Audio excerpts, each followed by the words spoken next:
Time to start now with our next panel.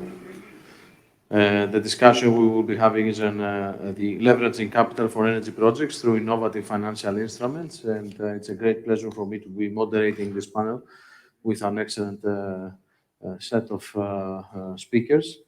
I will start with Mr. Kondopoulos on my left, who's the CEO of the Athens Stock Exchange, which is a member as well of the Energy Exchange. But we will not be talking only about the participation in the Energy Exchange, but how do we foresee the developments, let's say, in terms of supporting the industry? If you can give us also some notes on what is the movement, if you wish, in the market in terms of new listings and how the market sees the economy moving ahead in the midst of this energy crisis that we have been talking all this day in the forum. No, thank you, Kostas. Is the mic on? It is on. All right, good. So, well, we are the licensed market operator in Greek capital markets. So we are in the middle of things. Just to give you, I guess, maybe worth going through 6 relevant points. The first one should be about, the lay of the land. Basically, we have financed historically something in the order of about 7.4 billion euros in the energy sector, spanning all levels of financing, thinking about IPOs all the way to bond financing. So it's a very relevant source of financing even in Greece. In terms of the type of companies that are in Greece that they're involved in the energy sector, we have the traditional oil distillers that have moved over time into the renewable sector and also the biofuel sector, such as motor oil and LP. We have more traditional, I guess, renewable energy source companies which have listed, merged, and then recently carved out, such as Anemos, back in initially in 2014 and the last years in this year. Energy companies like Mytilineos, Terna Energy, and PPC, and also utilities like Admia. So these are big companies in Greece, and they've done all the aspects of financing that you can imagine. And as I said before, we have financed a big part of their plans, and all of these options are available in the future. If we want to think about, I guess, a second point in terms of size of transactions, which is relevant in a situation like this, we had the capital increase of PPC last year, which is a very significant size, and the stock market was able to absorb this and do it successfully. If we want to think about complexity, at least in terms of rather innovation, let's say, in terms of the market structure, what we don't see in many markets, and it has been developed in Greece, and it has actually affected the energy sector, is the bond market, the local corporate bond market, which created an alternative source of financing for energy companies, and they took advantage of it. We have, just to give you an example, we're talking about the local retail network, which absorbed this bond, and also the local institutional investors. But for example, Terna Energy issued a bond of 650 million euros. So these are big sizes, and I think that has offered diversification of financing. I would say on the part of the investors, the local investment community, in a very conservative fashion, it also has offered a high-quality hedge for inflation, exactly because it anticipated, parts of the capital structure that benefited from what we've seen so far. So it works in both ways. In terms of tools that have been used in the accommodation of those financing plans, we have an innovative centralized book building tool for bond financing, and I think that's going to be heavily used in the future.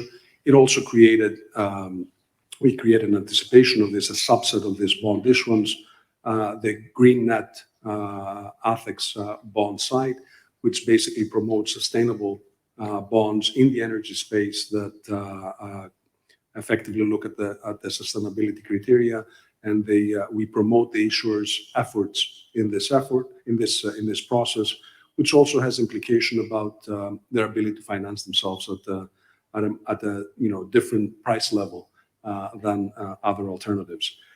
If we want to talk about the complexity of transactions, which is, I think, it's a good indication of how we should be looking in the future, we have the ability, and we've successfully accommodated corporate structures that necessitate the introduction of strategic investors, and we have examples of those sitting in this panel, and I think it's relevant to have in the back of our minds. The most recent example is the carve out of Admie from PPC and the introduction of the strategic investor from China Grid. And I think there are ways of thinking about it in the future for other potential privatizations or recapitalizations of energy companies or, I guess, infrastructure companies that are involved in the energy sector in the future. And those, these are not straightforward transactions, and we managed to do this in a very smooth fashion. Indirectly, but still very relevant, I think the point of, as you mentioned, of being involved in the servicing and the provision of, I guess, infrastructure for energy companies is very relevant. We had in the previous panel, obviously, we talked about physical infrastructure for DESFA, but there's also the virtual infrastructure, which part of it is provided from the technology of ATHEX.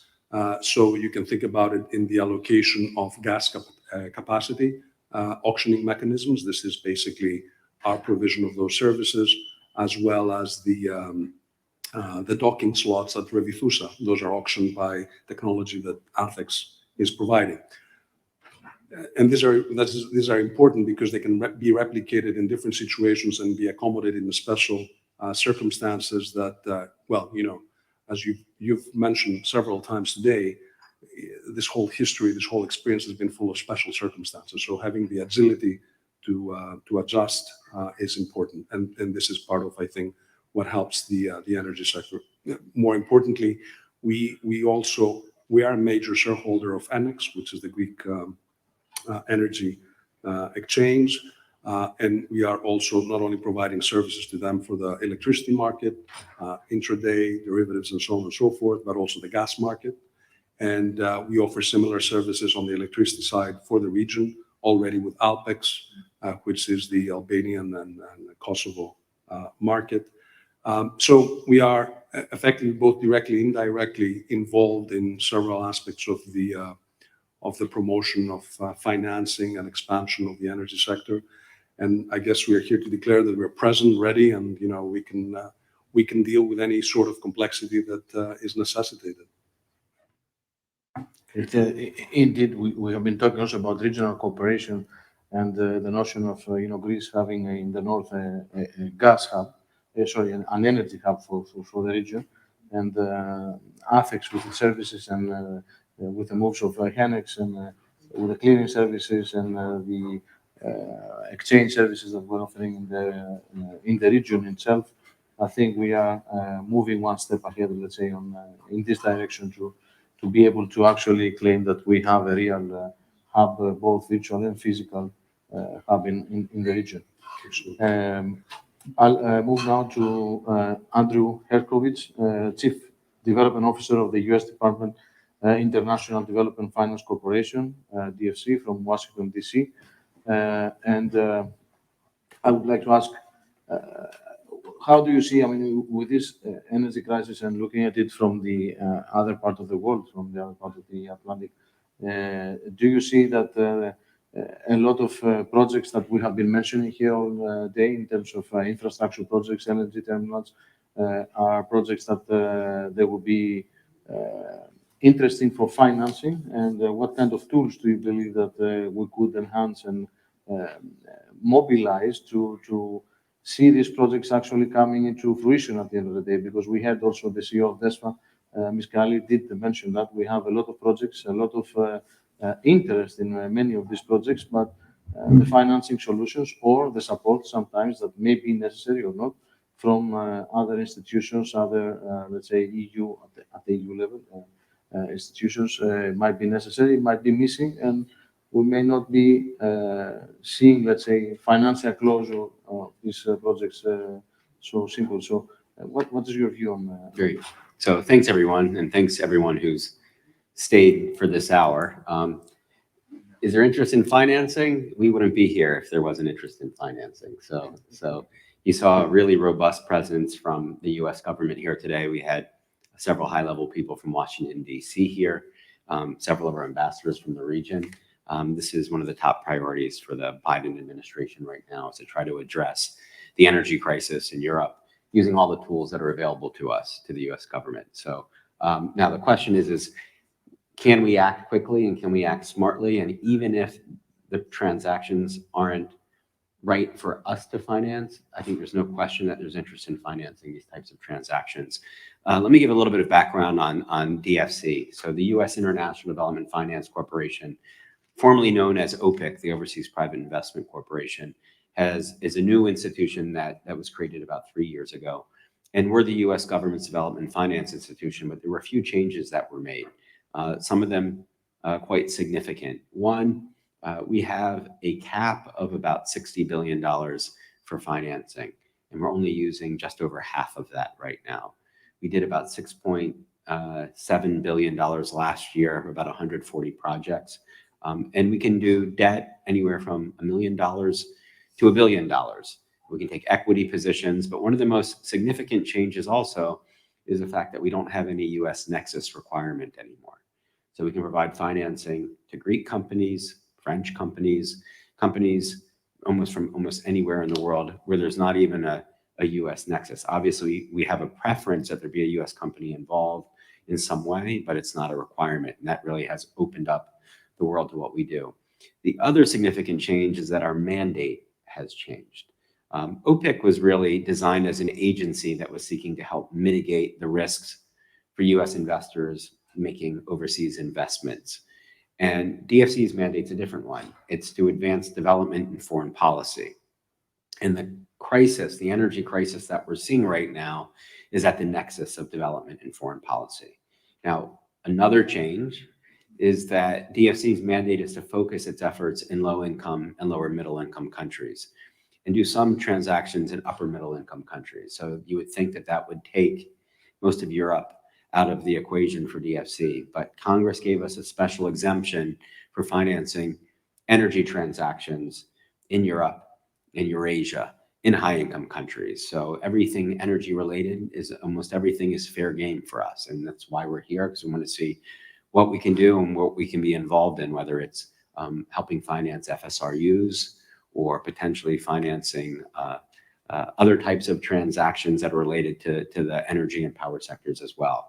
I got here yesterday. This has been probably honestly one of the best days that I've had since I've been at DFC, to actually talk to people and talk about transactions, because a lot of us have been cooped up for so long, but to see how creative people are being. I enjoyed watching the ambassadors panel from the US government. I will say one thing. They were all talking about gas. Look, that's the practical reality, is that we're figuring out gas. But we do need to take the long-term view on what we're doing, and we have to be careful. My background is I actually ran for the US government a program called Power Africa that started under the Obama administration with the goal of doubling access to electricity in sub-Saharan Africa. And we were very successful in helping drive new power generation. But we spent so much time focusing on power generation that we didn't make sure that there was adequate transmission and distribution infrastructure for all that new power generation. So while we're all acting quickly, we also need to act smartly, because at the one hand, we all want to unleash gas as quickly as possible, and we should do that.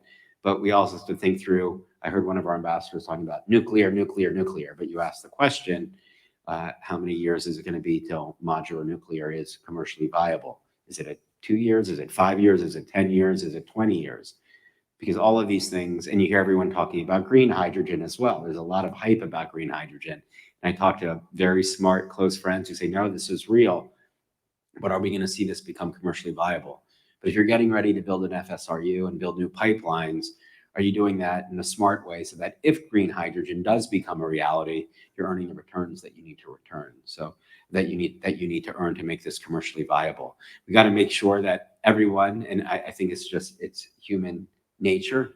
We see every country looking out for its own self-interest. But part of what we're trying to do is encourage both energy independence and energy interdependence. And so we have to do both of those things. And just a couple of points on that, and tell me if I'm going too long. So when you talk about energy security, I said there's independence, and interdependence is driven by power generation. Independence driven by your own power generation, your own energy efficiency. So it's critical that we continue to do things and looking at how to reduce consumption, as our ambassador to Greece said today, things as basic as raising the temperature, but even things like incorporating heat pumps, using solar water heaters, looking at how you're going to reduce the demand as well. And then the other thing is just making sure that you do have your own power generation assets. I think one of the things that we've learned is we talked about why isn't there greater interdependence amongst the countries in the region?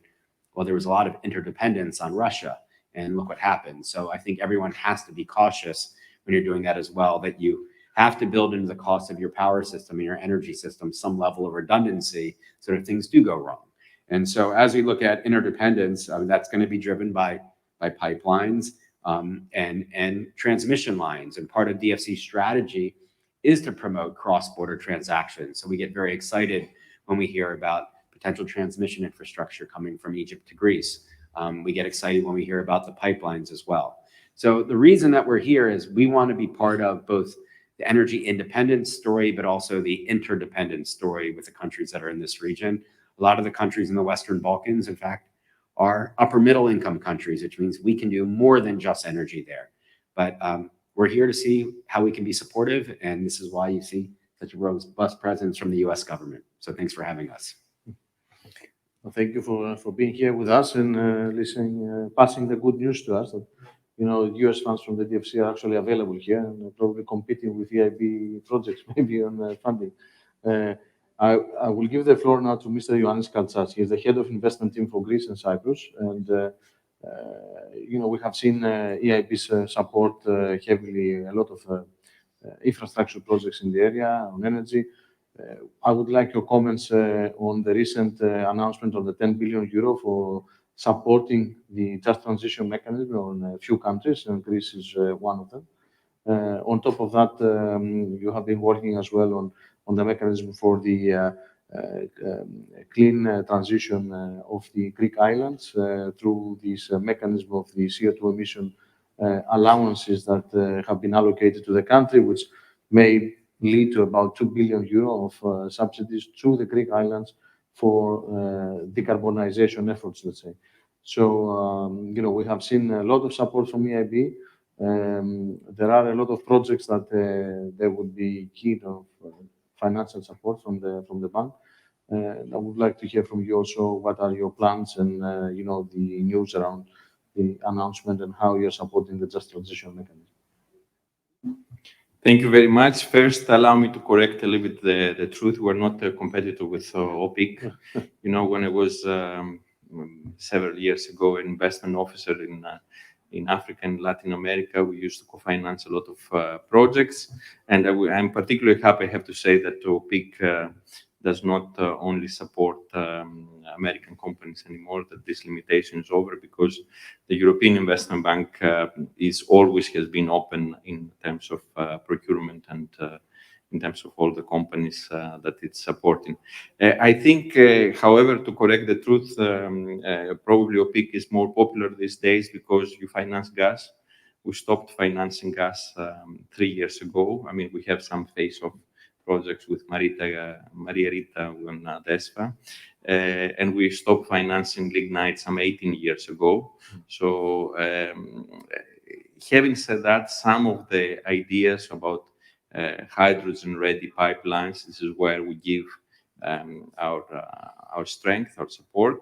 And I know that there are difficult times, particularly for Europe, and I know that there is a big need for gas. We're not against financing gas from others. But being a long-term investment bank, we feel that hopefully soon the war will be over.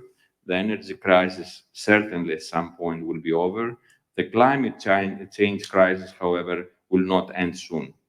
So we feel that it is an obligation to stick to this mission as the European Union Climate Bank and to support those projects that they will provide a better future for our children. And as part of these projects, as part of this European strategy, you are aware that the European Union announced 1 trillion euros Green Deal. And within this Green Deal, a small portion is this small assistance package towards the delignitization region of Europe through the Just Transition Mechanism. So there was the signature yesterday, and I think more important than the 10 billion euro on cheap loans from the EIB, you should also focus on 1.5 billion euros of grants that they will be combined with EIB loans. And I think this is quite important. Last year here in Greece, as EIB Group, we financed about 4.85 billion euros in Greece. However, we feel it is much more important what we do working together with the Greek government and Greek companies to help them absorb EU funds. Because within this 1.5 billion euros of grants, this is a central pot of money in Brussels. This is a first come, first served pot of money. So the companies, the regions, the promoters that they will reach first for this money, they will get. There will not be a geographical allocation. For structural funds, it's clear. Greece will use 20 billion euros. For RRF, it is clear. Greece will use 32 billion euros. For this money, you have to come with competent proposals. And I'm quite happy that working with the region of Western Macedonia, I think next month we will sign the first project in the Western Macedonia region, which will benefit not only from the EIB financing, but also from the EU grants. And another example of successful blending between EU grants and EIB financing, I think it is this mechanism through Carbon Alliance for the Greek islands, which this government successfully negotiated with Brussels and which the EIB will manage. What is this thing?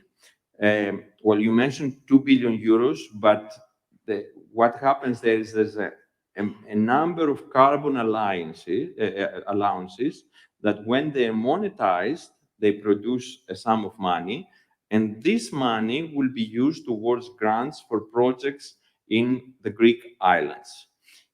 Based on my calculations this morning, because the carbon prices are higher these days, this amount of money is now about 2.5 billion euros. And this money needs to be used over the next 6-7 years. So it is quite important that we work very actively so that the Greek islands diversify their economies beyond the successful tourism. And I know that Americans this year were full in all of the Greek islands, but we need to think beyond tourism. We need to think of productive resources. We need to think of productive projects so that the economy of Greece produce more than tourism. Tourism is excellent. Maybe higher quality tourism will be better, but still we need to do more than tourism.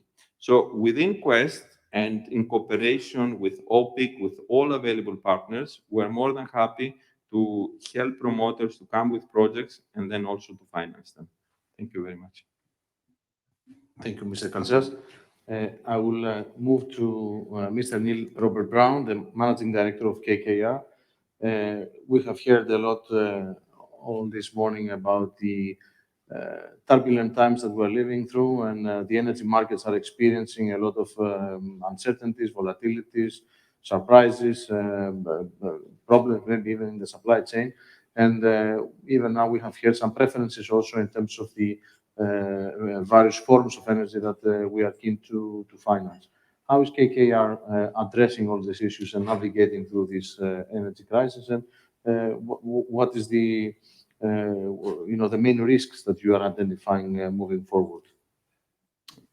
Sure. Thank you for the question, and thank you to the American Hellenic Chamber for having me. It's a great pleasure and honor to be here and with the distinguished panelists.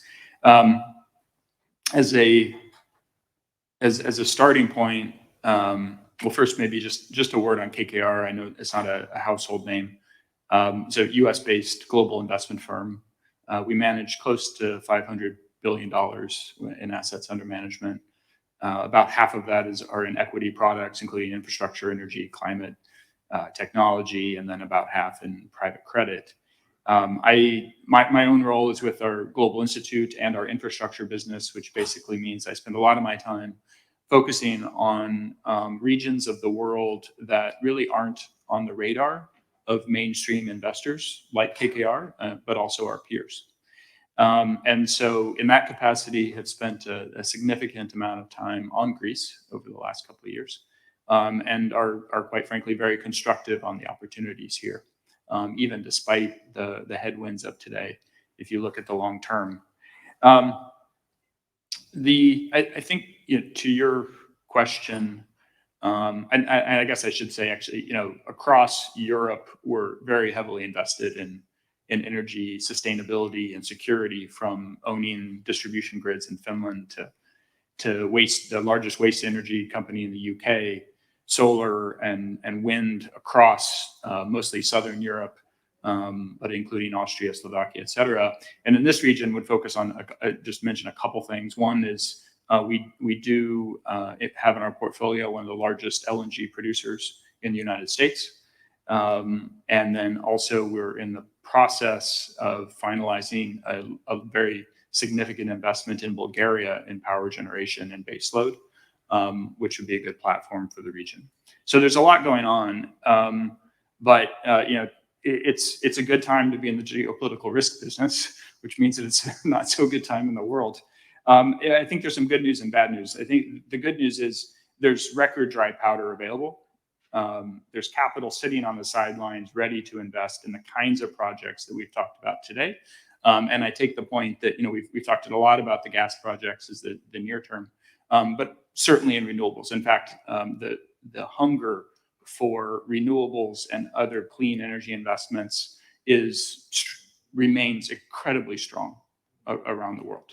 The challenges are very significant in terms of getting that capital off the sidelines. And I'd point to three areas, not exclusive, but certainly three big ones that are affecting investments across Europe and in this region. I mean, one is geopolitics, and obviously it's obvious given the situation with Russia, but people need to also think a little bit bigger. We're focused on Russia because of the issues we're facing here in energy, but the markets are really focused on China and the deterioration in the relationship, and that feeds through to the cost of capital around the world, including in this region. And that's not going away. It's a new normal of political volatility that will affect investment, where we raise capital, where we invest capital, and the risk of premiums attached to it. But there's also populism and nationalism. It's very encouraging to see a lot more unity across Europe and within states, but you're also seeing very big protests, right? There's only so far the populations will go before they break in terms of their willingness to bear the costs of the war. And there's other forms of populism, of course, in the US and all around the world, that is making it increasingly challenged to deal with the third big problem in geopolitics, which are transnational threats. Climate change being one of them, pandemics, weapons of mass destruction, nuclear proliferation, concerns that demand global solutions, but at a time that because of nationalism, global solutions are harder to find. And so these three issues compound for investors, right? Because as a global investor, you have to navigate all of this. They compound and they interact, and it makes a much more treacherous investment environment. I think the second issue, of course, is inflation and supply chain disruptions. There's been a lot of talk today about projects earning outsized returns, and I agree that a number of projects are. But also look at the costs. Costs are going up significantly for materials, if you can find them, workers, if you can find them, and the cost of capital, which is also compressing margins. So you can't just think about what are the projects today making, what are future projects going to make, what are the expectations for returns that are going to be required to get that new investment that everybody's so keen to get. And the third is regulatory uncertainty. I think you would have to, have your head in the ground to think that the regulatory framework that most of Europe is operating under today is working. Clearly, there are massive failures. There's many reasons for those failures, but the biggest failure, of course, being that the marginal pricing by gas clearly is not working.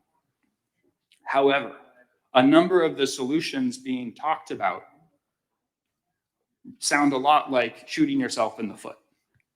Something like windfall taxes. I understand the sentiment.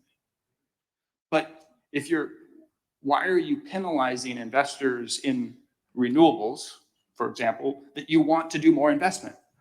It just doesn't make sense. And so I think what we need, and one of the earlier speakers on the panel talked about getting at the root causes. We need to deal with those root causes, not just the Band-Aid approach. Also, our own government in the US also has some issues with this, right? Very inconsistent policy on gas, right? There's very limited support for natural gas investment.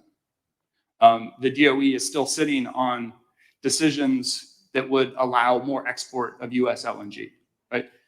I used to work in government. I don't expect perfection, far from it, but we do need a bit more realism in the kinds of investments we need to deal with this crisis today.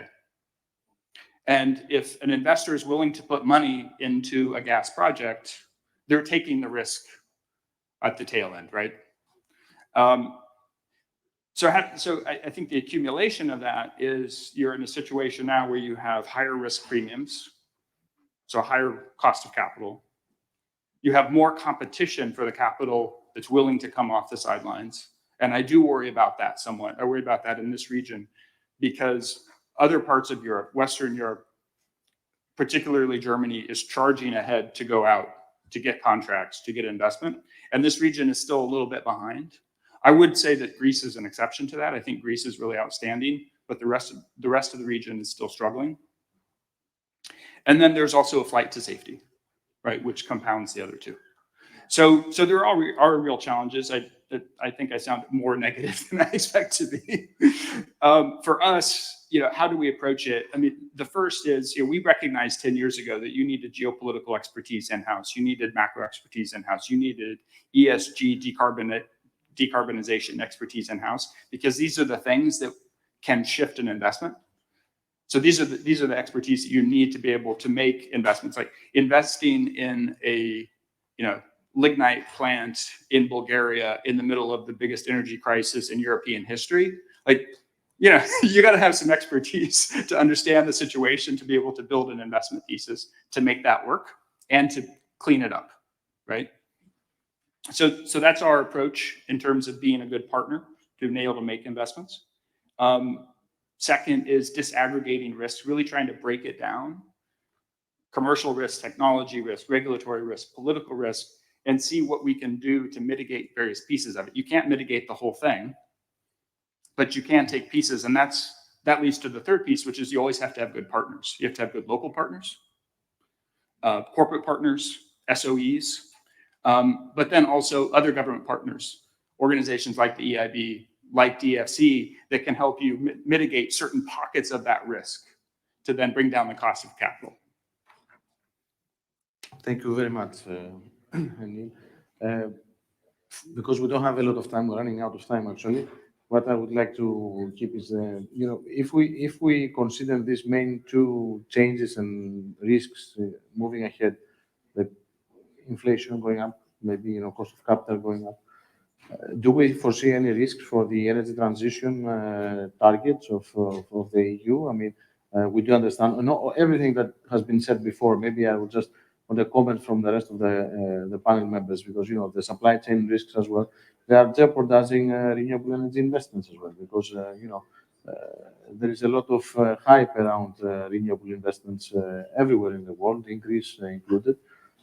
But projects need to be bankable and financially viable. And the environment seems, on one hand, because of the war in Ukraine and because of what has been said about natural gas, the diversification causes, etc., we need to move to renewables. But on the other hand, we see that there are some difficulties that they actually lie ahead.